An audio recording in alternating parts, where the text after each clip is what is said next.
എൻ്റെ പേര് ഐറിൻ ജോയ്. ഞാൻ എറണാകുളത്തുള്ള കിഴക്കുമ്പലത്ത് എന്ന് പറഞ്ഞ സ്ഥലത്തു നിന്നാണ് വരുന്നത്. ഞാൻ ഉടമ്പടി എടുത്തത് November 6, 2022 എൻ്റെ ലൈഫ് അത്യാവശ്യം സ്മൂത്തായിട്ട് പോയിക്കൊണ്ടിരുന്ന ടൈമിലാണ് എനിക്കൊരു സ്കാരി ആയിട്ടുള്ളൊരു ഹെൽത്ത് കെയർ വന്നത്. എന്താ വന്നതെന്ന് വെച്ചാൽ ഓക്യുലർ മൈഗ്രെയിൻ, ഒരു അത്യാവശ്യം റെയർ ആയിട്ടുള്ളൊരു മൈഗ്രെയിൻ എൻ്റെ ഫാർ പെരിഫറൽ വിഷൻ ബ്ലൈൻഡ് ആകും. ദാറ്റ് മീൻസ് എനിക്ക് എൻ്റെ സൈഡിലുള്ള കണ്ണ് കാണാൻ പറ്റാതെയാവും. അത് അത്യാവശ്യം ഒരു കപ്പിൾ ഓഫ് മിനിറ്റ്സ് അത് ലാസ്റ്റ് ചെയ്യും, എനിക്കൊന്നും കാണാൻ പറ്റില്ല. ഇവൻച്വലി എൻ്റെ വിഷൻ റീഗെയിൻ ചെയ്യും. എൻ്റെ വിഷൻ വരുമ്പോൾ അപ്പം തന്നെ എനിക്ക് ഒരു ഭയങ്കര പെയിൻഫുള്ളായിട്ട് ഹെഡേക്ക് തുടങ്ങും. ഇത് വന്നു കഴിഞ്ഞാൽ എൻ്റെ ആ ഒരു ആഫ്റ്റർ എഫക്റ്റ് ഒരു കപ്പിൾ ഓഫ് ഡേയ്സ് ലാസ്റ്റ് ചെയ്യും. അപ്പോൾ ഇതെനിക്ക് മന്ത് ഓഫ് ഒക്ടോബർ എനിക്ക് 3 പ്രാവശ്യം ഈ മൈഗ്രെയിൻ അറ്റാക്ക്, ഈ ഓക്യുലർ മൈഗ്രെയിൻ വന്നു. എനിക്ക് ഒന്നും ചെയ്യാൻ പറ്റില്ല, നടക്കാൻ പറ്റുന്നില്ല, ഫുഡ് കഴിക്കാൻ പറ്റുന്നില്ല, പുറത്ത് പോകാൻ പേടി, വർക്ക് ചെയ്യാൻ പറ്റുന്നില്ല, പഠിക്കാൻ പറ്റുന്നില്ല, ആകെ ഒന്നും ചെയ്യാൻ പറ്റാത്തൊരവസ്ഥയിലിരിക്കുമായിരുന്നു. ഡോക്ടറിൻ്റെ പോയപ്പോൾ ഡോക്ടർ പറഞ്ഞു, സത്യം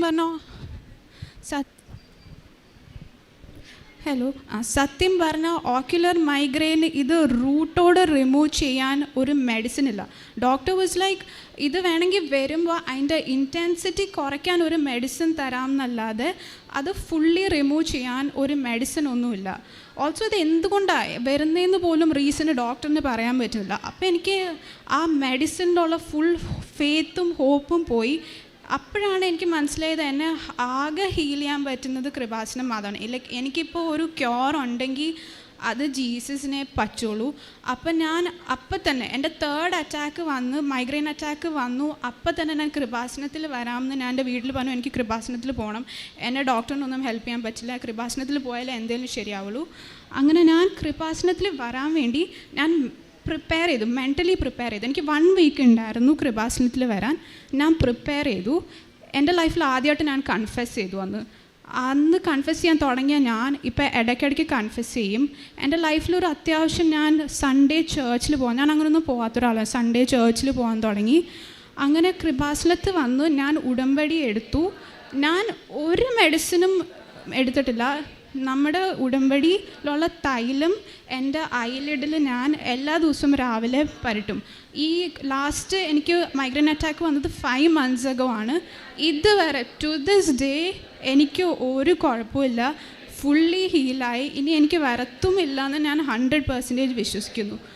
അപ്പോൾ അതാണ് എൻ്റെ ആദ്യത്തെ സാക്ഷ്യം. ഓൾസോ ഉടമ്പടി എടുത്ത പിന്നെ എൻ്റെ ലൈഫ് കംപ്ലീറ്റ്ലി ട്രാൻസ്ഫോം ആയി. ലൈക്ക് ഞാൻ വിചാരിക്കാത്ത തരം ബ്ലെസ്സിങ്സ് ആണ് എനിക്ക് മാതാവ് തന്നിട്ടുള്ളത്. ലാസ്റ്റ് ജാനുവരിയിൽ എൻ്റെ കല്യാണം കഴിഞ്ഞു. കല്യാണം കഴിഞ്ഞത് മാത്രമല്ല, ഞാൻ നെക്സ്റ്റ് മന്ത് ഫസ്റ്റ് വീക്ക് ഞാൻ UK പോവുകയാണ്. അപ്പോൾ ഞാൻ ഉടമ്പടി പുതുക്കിയ ടൈമിൽ എൻ്റെ ഫസ്റ്റ് സാക്ഷ്യമായിട്ട് വെച്ചത് എൻ്റെ വിസ വരണം, ഒരു പ്രോബ്ലം ഉണ്ടാവാത്ത രീതിയിൽ. എനിക്ക് കുറച്ച് പ്രശ്നങ്ങളുണ്ടായിരുന്നു. വിസയ്ക്ക് സബ്മിറ്റ് ചെയ്തപ്പോൾ എൻക്വയറിയും ഒക്കെ വന്നെങ്കിലും ഓരോ ഓബ്സ്റ്റിക്കിൾ വന്നപ്പോഴും ഞാനത് മാതാവിന് ഫുള്ളി സബ്മിറ്റ് ചെയ്തു. എന്ത് പ്രോബ്ലം ഉണ്ടെങ്കിലും മാതാവ് അത് നടത്തിത്തരും, ബിക്കോസ് ഞാനത് ഉടമ്പടിയിൽ വെച്ചിട്ടുള്ള കാര്യമാണ്. അതുപോലെ തന്നെ എൻ്റെ വിസ വന്നു. ഞാൻ April 9 UK എൻ്റെ ഹസ്ബൻഡിൻ്റെ അടുത്തോട്ട് പോവുകയാണ്. അതല്ലാതെ ഇതാണ് എൻ്റെ മെയിനായിട്ട് ഞാനിവിടെ വന്നത് ഇതിനു വേണ്ടിയാണ്. ബട്ട് അതല്ലാതെ എനിക്ക് കുറേ ബ്ലെസ്സിങ്സ്. ഞാൻ എൻ്റെ CA എക്സാംസ് പാസ്സായി. ഞാൻ ഇവിടെ വന്നിട്ട് എഴുതിയ എല്ലാ CA എക്സാംസും ഞാൻ പാസ്സായിട്ടുണ്ട്. ഓൾസോ ഞാൻ 10 years ആയിട്ട് PCOD പേഷ്യൻ്റാണ്. എൻ്റെ PCOD കംപ്ലീറ്റ്ലി ഹീലായി, തൈറോയിഡും ഹീലായി. ഓൾസോ എൻ്റെ ഫാദറിൻ്റെ കോളേജ് ഡേയ്സ് മുതൽ ഒരു ആൽക്കഹോൾ കൺസ്യൂം ചെയ്യുന്ന ഒരാളായിരുന്നു. എൻ്റെ ഫാദർ ഇപ്പോൾ ആൽക്കഹോൾ കൺസ്യൂം ചെയ്യുന്നില്ല, which is a big miracle. അതുപോലെ കുറേ ബ്ലെസ്സിങ്സ് തന്ന് എൻ്റെ ഫാമിലീനെ ബ്ലെസ് ചെയ്തു. ഓൾസോ ഞാൻ അത്യാവശ്യം ഒരു ചാരിറ്റി, പ്രേക്ഷിത പ്രവർത്തനം, ഞാൻ ഓൾസോ ഒരു ജാക്കോബൈറ്റ് ഫാമിലിയിൽ നിന്നാണ്. അപ്പോൾ എനിക്ക് എൻ്റെ ഫാമിലിയുടെ സപ്പോർട്ട് സത്യം പറഞ്ഞാൽ ഇല്ല. എന്നിട്ടും ഞാൻ അവരുടെ സപ്പോർട്ട് ഇല്ലാതെയും ഞാൻ ഇവിടെ വന്ന് അവരുടെ കൂട്ടി ഞാൻ പേപ്പർ കൊടുക്കാൻ പോവുമായിരുന്നു. എന്നൊക്കെ ചെയ്ത് ഞാൻ എൻ്റെ ലൈഫ് കംപ്ലീറ്റ്ലി ട്രാൻസ്ഫോം ചെയ്തെടുത്തിട്ടുണ്ട്. അതൊക്കെ എൻ്റെ കൃപാസനം മാതാവും ജീസസും തന്നൊരു വലിയ ബ്ലെസ്സിങ് ആണ്. ഇത്രയും തന്ന ജീസസിനും കൃപാസനം മാതാവിനോടും എനിക്ക് കുറേ നന്ദിയുണ്ട്. ഇതാ ഞാൻ ഒരു ഉടമ്പടി ചെയ്യുന്നു, ലോകത്തൊരിടത്തും ഒരു ജനതയുടെ ഇടയിലും നടന്നിട്ടില്ലാത്ത തരം അത്ഭുതങ്ങൾ നിന്റെ ജനത്തിൻ്റെ മുൻപിൽ ഞാൻ പ്രവർത്തിക്കും. പുറപ്പാട് 34 അധ്യായം 10 തിരുവചനമാണ്. ഐറിൻ ജോയ് എന്ന മകൾ റെയറായിട്ടുള്ള ഓക്കുലർ മൈഗ്രെയിൻ അത് റൂട്ടോടെ സുഖപ്പെടുത്തുവാൻ മെഡിക്കൽ സയൻസിന് സാധ്യമല്ല എന്ന് ഡോക്ടേഴ്സ് പറഞ്ഞ ഒരു അസുഖമാണ്. അതായത് പാർഷ്യലായിട്ട് ബ്ലൈൻഡ് ആകുക, സൈഡ് വിഷൻ ഇല്ലാതാവുക. സൈഡ് വിഷൻ ഇല്ലാതായി പിന്നീട് കുറച്ച് സമയത്തേക്ക് വിഷൻ മൊത്തമായി പോകും. അതിനുശേഷം വിഷൻ കിട്ടും. വിഷൻ കിട്ടിക്കഴിയുമ്പോൾ, അതായത് കണ്ണിൻ്റെ കാഴ്ചശക്തി കിട്ടിക്കഴിയുമ്പോൾ വളരെ സിവിയറായിട്ടുള്ള തലവേദനയാണ്. ആ ഹെഡേക്ക് സമയത്ത് ഈ മകൾക്ക് അത് പറഞ്ഞറിയിക്കാൻ പറ്റാത്ത അസ്വസ്ഥതകളാണ്. പിന്നെ അങ്ങനെ തൻ്റെ റൊട്ടീനായിട്ടുള്ള ജീവിതക്രമത്തെ തന്നെ ബാധിക്കുന്നു. ഒന്നും ചെയ്യാൻ പറ്റാത്ത അവസ്ഥ. അങ്ങനെയുള്ളപ്പോഴാണ് ഈ മകൾ പറഞ്ഞു താനൊരു യാക്കോബായ വിഭാഗത്തിൽപ്പെട്ട മകളാണെന്ന്. അപ്പോൾ അവിടെ പിന്നീട് കുടുംബത്തിൻ്റെ ഒരു സപ്പോർട്ടില്ല ഇവിടെ കൃപാസനത്തിൽ വരുന്നതിന്, മാതാവിനോട് പ്രത്യേകം പ്രാർത്ഥിക്കുന്നതിനൊക്കെ.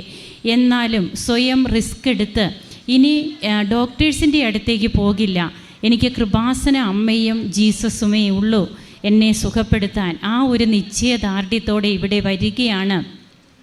എന്നിട്ട് ഈ കുട്ടി പറഞ്ഞ കാര്യമുണ്ട്, അവളെ തന്നെ വിശുദ്ധീകരിക്കുന്നു. അതായത് താൻ ഇതിനു മുമ്പ് കൺഫെഷൻ നടത്തിയിട്ടില്ല. ആദ്യമായിട്ട് അവൾ കൺഫെഷൻ നടത്തുന്നു, കുമ്പസാരിക്കുന്നു. അതിനുശേഷം എല്ലാ ഞായറാഴ്ചകളിലും വിശുദ്ധ കുർബാനയിൽ പങ്കെടുക്കുന്നു.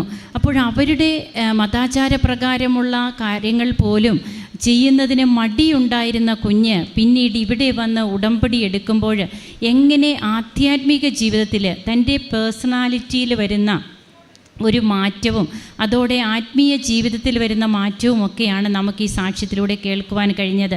ഭൗതികമായത് മാത്രമല്ല ആ മകൾ ഇവിടെ പറഞ്ഞത്, അതുമാത്രമല്ല ആ മകൾ പ്രതീക്ഷിക്കുന്നതും. അങ്ങനെ തനിക്ക് പൂർണ്ണമായും ആ ഒരു ഒക്കുലർ മൈഗ്രെയിൻ എന്ന ആ ഡിസോർഡറിൽ നിന്ന് പൂർണ്ണമായും സൗഖ്യം കിട്ടി എന്നുള്ളതാണ് ഈ മകൾ ഇവിടെ പറയുക. പിന്നീട് തൻ്റെ ജീവിതത്തിലുണ്ടായ മറ്റ് പ്രതിസന്ധികൾ, വിസ ലഭിക്കാനുണ്ടായ പ്രതിസന്ധികളൊക്കെ തരണം ചെയ്ത് വിസ ലഭിച്ചു എന്ന് പറഞ്ഞു. അതോടൊപ്പം 10 വർഷമായ PCODയുടെ പ്രോബ്ലം, അതുപോലെ 3 വർഷമായ തൈറോയിഡ്, 20 വർഷമായ സ്വന്തം പപ്പയുടെ ആൽക്കഹോളിക് അസ്വസ്ഥത മൂലം വീട്ടിലുണ്ടാകുന്ന അസ്വസ്ഥതകൾ.